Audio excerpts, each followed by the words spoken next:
नमस्कार, मी ज्ञानदा कदम या बुलेटिनमध्ये आपल्या सर्वांचं स्वागत करते। बुलेटिनची सुरुवात संतोष देशमुख हत्या प्रकरणासंदर्भातल्या एका मोठ्या बातमीनं करतोय। संतोष देशमुखांची हत्या करताना कृष्णा आंधळेनं व्हॉट्सॲपवरती ग्रुप कॉल केला होता। मोकारपंथी या ग्रुपमध्ये फरार आरोपी कृष्णा आंधळेनं हा व्हिडिओ कॉल केल्याचं निष्पन्न झालंय। कृष्णा आंधळेनं 1-2 वेळेला नाही तर तब्बल 4 वेळेला ग्रुपवरती व्हिडिओ कॉल केलेला होता। चार्जशीटमधनं या गोष्टीचा आता खुलासा होतोय आणि याच प्रकरणी कृष्णा आंधळे हा आरोपी अजूनही फरार आहे। संतोष देशमुखांच्या हत्येला जवळपास 2.5 महिने उलटून गेले तरी सुद्धा कृष्णा आंधळेचा शोध काही लागलेला नाहीये। याच कृष्णा आंधळेनं मोकारपंथी नावाच्या ग्रुपमध्ये तब्बल 4 वेळेला व्हिडिओ कॉल केलेला होता। जेव्हा संतोष देशमुखांची हत्या होत होती तेव्हा कृष्णा आंधळेनं हा कॉल केल्याचं आरोपपत्रातनं स्पष्ट होतंय।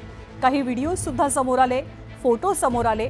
संतोष देशमुखांच्या हत्येचे हेच फोटो पाहून अवघा महाराष्ट्र हळहळलेला होता आणि हत्या करताना केवळ व्हिडिओ शूटिंग नाही तर मोकारपंथी नावाच्या ग्रुपमध्ये फरार आरोपी कृष्णा आंधळेनं व्हिडिओ कॉल केला होता। हा ग्रुप कॉल होता, त्यामुळे या ग्रुपमध्ये आता आणखी कोण कोण सदस्य आहेत त्यांची सुद्धा चौकशी होणार आहे का, त्यांनाही सह आरोपी केलं गेलंय का, केलं जाणार आहे का, याबद्दलची चर्चा सुरू झाली आहे।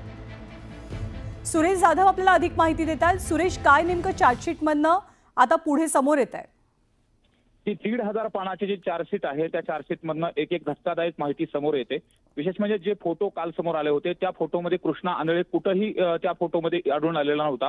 मात्र याचं कारण देखील समोर आलं का तर कृष्णा आंधळे हा सगळे फोटोग्राफ्स आणि व्हिडिओ बनवत होता आणि व्हिडिओ कॉल करत होता। त्यामुळे कृष्णा आंधळे त्या फोटोमध्ये कालच्या फोटोमध्ये आढळून आला नाही। मात्र त्यांनी व्हॉट्सअप ग्रुपवरती कॉल करत असताना 1-2 नव्हे तर तब्बल 4 कॉल केलेले होते। पहिला कॉल जो त्याने केलेला होता तो पहिला कॉल बरोबर 5:14 आणि 44 सेकंदानं कॉल केलेला होता आणि त्याचं ड्युरेशन, त्याचा कालावधी जो आहे तो 17 सेकंदाचा आहे। दुसरा कॉल जो व्हिडिओ कॉल केला तो 5:16 आणि 45 सेकंद, ज्याचं कॉल ड्युरेशन 17 सेकंद आणि तिसरा जो कॉल केलेला आहे तो 5:19 ज्याचा कॉल ड्युरेशन आहे 2 मिनिट 3 सेकंदाचा आहे।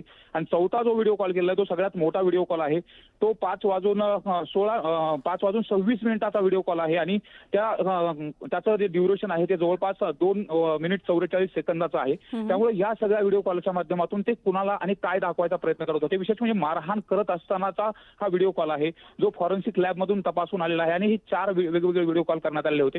त्यामुळे एकंदरीत हे जे हत्येचं पूर्णतः हत्या करत असताना लाईव्ह कोण पाहत होतं यावरून आता पोलीस आणखी काही जे आरोपी आहेत त्यांच्या संदर्भात देखील करणार का आणि मोकारपंथी ग्रुपमध्ये जवळपास 6 ते 7 जणांनी हा व्हिडिओ कॉल देखील उचललेला होता, अँसर दिलेलं होतं। त्यामुळे नेमकं त्यांची देखील चौकशी केली जाणार का हे देखील पाहणं महत्त्वाचं आहे। मात्र कृष्णा आंधळे अद्यापही फरार आहे। विशेष म्हणजे कृष्णा आंधळे एवढा शातीर आहे की काल जो व्हिडिओ काढला होता त्या व्हिडिओमध्ये तो कुठेही आढळून येत नाही आणि हा जो व्हिडिओ कॉल केलेला आहे या व्हिडिओ कॉलमध्ये देखील तो स्वतः आहे का फक्त बॅकचा कॅमेरा वापरून हे केलाय हे देखील आता या फॉरेन्सिक रिपोर्टमधून सत्य आहे ते समोर येणार आहे। त्यामुळे एकंदरीत हे जे पुरावे महत्त्वाचे आहेत हे आरोपींना शिक्षेपर्यंत घेऊन जाण्यासाठी अत्यंत महत्त्वाचे आहेत। धन्यवाद सुरेश या सगळ्या माहितीबद्दल। तर मोकारपंथी नावाच्या ग्रुपमध्ये कृष्णा आंधळेनं 5:30च्या दरम्यान संतोष देशमुखांची जेव्हा हत्या झाली त्याच दिवशी संध्याकाळी 5:30 वाजता कॉल केलेला होता। जवळपास 6 ते 7 जणांनी हा कॉल उचलला होता अशी सुद्धा माहिती मिळते। त्यामुळे या ग्रुपमध्ये आता कोण कोण आहे, ज्यांनी कॉल उचलला होता त्यांचं कृष्णा आंधळे सोबत काही संभाषण झालं होतं का आणि किती वेळ हे सगळे कॉल सुरू होते याबद्दलची माहिती ही अर्थातच पुढे येईल। तर संतोष